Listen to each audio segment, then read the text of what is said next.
اعوذ باللہ من الشیطان الرجیم، بسم اللہ الرحمن الرحیم۔ سامعین اور ناظرین، پہلے ہم آپ کو سارا رمضان باجماعت نماز تراویح کی بدعت سہا ستہ اور غیر شیعہ کے ہاں مستند اور معتبر کتب کا درجہ رکھنے والی کتب سے دکھا چکا ہوں۔ پھر میں نے آپ کو سارا سال نماز فجر کی اذان میں بدعتی کلمات انہی کی کتب مذکورہ سے دکھائے۔ سامعین، اب میں آپ کے سامنے ڈاکٹر محمد رواس قلعہ جی کی لکھی کتاب فقہ حضرت عمر کا حوالہ دینے لگا ہوں، جو ادارہ معارف اسلامی منصورہ لاہور سے چھپی ہے، اور اس کا ترجمہ ساجد الرحمن صدیقی نے کیا ہے۔ اس کے صفحہ نمبر 24 میں لکھا ہے کہ رسول اللہ صلی اللہ علیہ وسلم اور حضرت ابو بکر اور حضرت عمر کے عہد میں یہ طریقہ رہا کہ جمعہ کے دن جب خطیب ممبر پر بیٹھ جاتا تب مؤذن اس کے سامنے کھڑے ہو کر اذان دیتا۔ حضرت عثمان کے عہد میں لوگوں کی کثرت ہو گئی تو حضرت عثمان نے پہلی اذان کا اضافہ کیا۔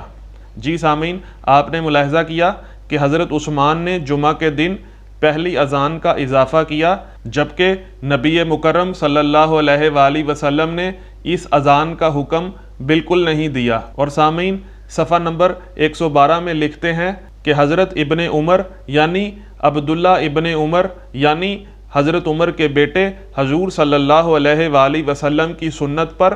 عمل پیرا ہونے کے سختی سے قائل تھے۔ آپ سنت ترک کرنے یا اس میں اضافہ یا کمی کرنے کے قائل نہ تھے۔ حضور صلی اللہ علیہ وآلہ وسلم کے عہد میں نیز آپ صلی اللہ علیہ وآلہ وسلم کے بعد پہلے دو خلفاء کے زمانے میں جمعہ کی نماز کے لیے صرف ایک اذان دی جاتی تھی، لیکن جب مدینہ منورہ کی آبادی بڑھ گئی اور شہر کا دائرہ وسیع ہو گیا اور مسجد نبوی صلی اللہ علیہ وآلہ وسلم سے دی جانے والی اذان دور کے لوگوں تک پہنچنے سے قاصر ہو گئی تو حضرت عثمان رضی اللہ عنہ نے ایک اور اذان کا اضافہ کر دیا۔ یہ اذان اصل اذان سے پہلے مقام زورہ یعنی مسجد نبوی کے قریب ایک اونچی جگہ سے دی جاتی تھی، تاہم حضرت ابن عمر یعنی حضرت عمر کے بیٹے عبداللہ ابن عمر